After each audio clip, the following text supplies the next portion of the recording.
ఎల్లుండి ఏంటి plan? New year ఇవ్ కదా. పెద్ద ప్లాన్స్ ఏం లేవు.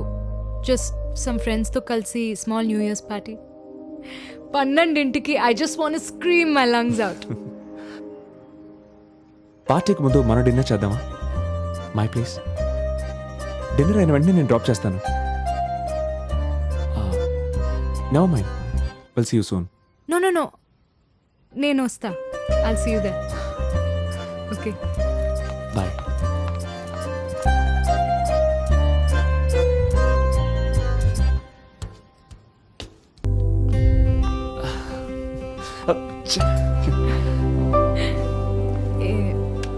ఏమైనా హెల్ప్ కావాలా?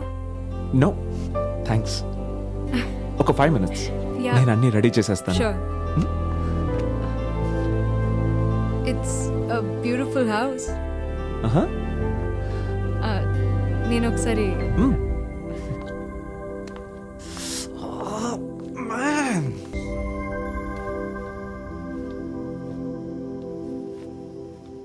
గుమ్మడి వాళ్ళదే ఇల్లు.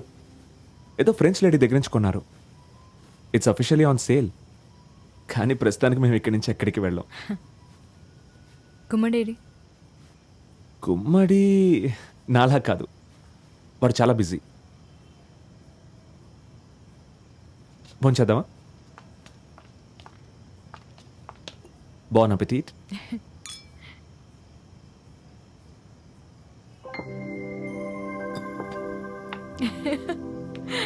అప్పటి బుల్లి అయినా ఇవన్నీ కుక్ చేసింది. యప్. సో ఎందుకని ఇంత ఎఫర్ట్ తీసుకొని డిన్నర్? ఒక అపాలజీ అనుకో. నేను చాలా రూడ్గా బిహేవ్ చేశాను. Okay, apology accepted. You're saying చదువు మధ్యలో ఏదో బ్రేక్ అని. నేను చెప్పానుగా Gopal, I love this city. So నమ్మ బెంగళూరు వెళ్ళి ఒక గ్యాప్ ఇయర్. సో పెళ్ళి, బాయ్ ఫ్రెండ్? ఏంటి ఇంటర్వ్యూ చేస్తున్నావా? అవును. వెల్, పెళ్ళి గురించి నేను ఆలోచించలేదు. But boyfriend, his name is Rahul. నాన్న వాళ్ళ క్లయింట్ కొడుకు. అలా బాయ్ ఫ్రెండ్ అని చెప్పొచ్చో లేదో తెలీదు. మేము ఎక్కువ టైం స్పెండ్ చేయలేదు ఇంతవరకు. నేను షిమ్లాలో ఉన్నప్పుడు రాహుల్ ఇక్కడ ఉన్నాడు. నేను తిరిగి వచ్చేసరికి లండన్ వెళ్ళిపోయాడు for his MBA. Actually last month వెకేషన్కి ఇక్కడ ఉన్నాడు. Rahul, nice name. How is he? Rahul is this perfect guy, you know, handsome, rich and affluent family. Rahul వాళ్ళ ఫాదర్ ఇక్కడ ఒక పెద్ద బిల్డర్. ఆల్ ఇన్ ఆల్ ఒక ideal husband material. So you're in love. Journalist అనిపించావు. ఇంకెన్ని క్వశ్చన్స్ ఉన్నాయి? నేను అలాంటి ఒక టిపికల్ అమ్మాయిని కాదు గోపాల్. నాకు ఈ లవ్, రొమాన్స్ అంటే నమ్మకం లేదు. కాలేజ్లో చాలా లవ్ స్టోరీస్ చూశాను. వాటి అన్ని ఎండింగ్స్ ట్రాజెడీనే. అయినా ఎందుకులే, it's too complicated for my liking. I don't buy that. అందరు అమ్మాయిలు లోపల రొమాంటికే కదా. ఈ రోజుల్లో ప్రేమ ప్రాక్టికల్.